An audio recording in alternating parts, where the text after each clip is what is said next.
Chaos and devastation unfolded today in Kayole's Nyamavilla settlement as bulldozers flattened homes, leaving dozens of families homeless.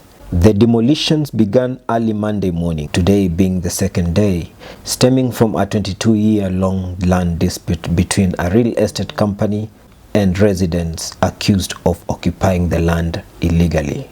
So we are still here at Nyamavilla where the demolitions are happening. And we've tried to speak to the officials who are actually overseeing this demolition. Everyone has been gagged to speak to the media, so it seems. And we've seen people running around with furniture, utensils.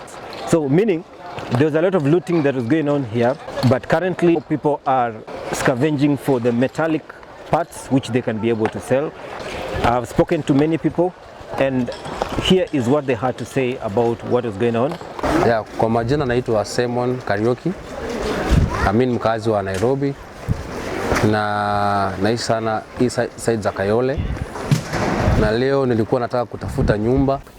As you can see, there is heavy security everywhere. For you to be able to do anything here, you have to have interference by the police. Thank God for me who was able to be escorted by my own security. It's good being the Don of Dons.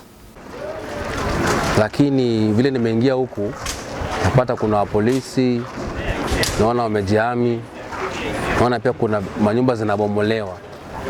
Nashukua na uoga because sijui nini inaendelea.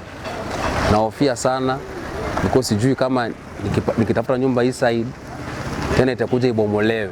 Vitu zote hao wenye wamekuja hapo wamekuja kupora vitu zetu.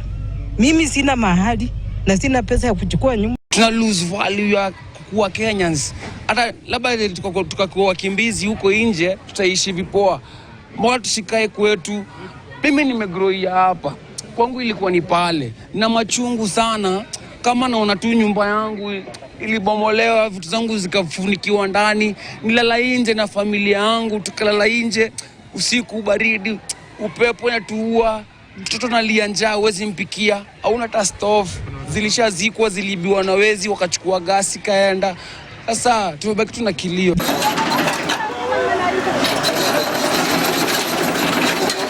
The residents here say they were blindsided. Speaking to one of the landlords, Mr. Kamau, who did not want to be named, he said the real estate company offered the landlords to pay 5 million shillings and their houses shall not be demolished. And that's why some of the houses in Nyamavilla were not demolished. The questions are, why did the government approve the buildings in the first place? Why is the government punishing the people because of the mistakes done by their own officials? What is the way forward? Is Nairobi going to be the same again?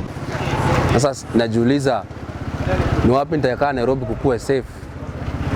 Because hapa nikiangalia naona ni mambo ya kiserikali. Sasa najiuliza mimi kama mkazi wa Nairobi ni wapi naweza kaa na nikuwa assured for my safety?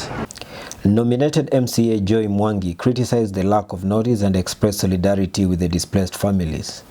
She was, however, roughed up after she tried to speak up more about this issue.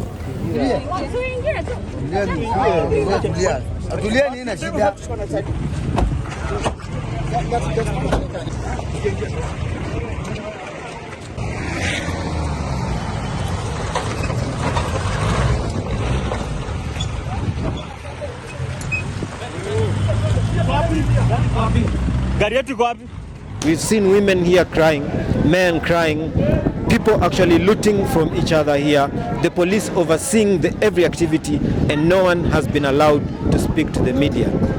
The demolitions continue as the real estate company pushes forward, citing payment disputes.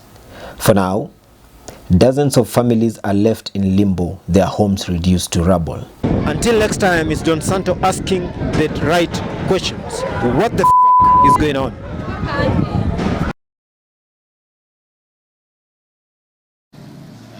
Thank you.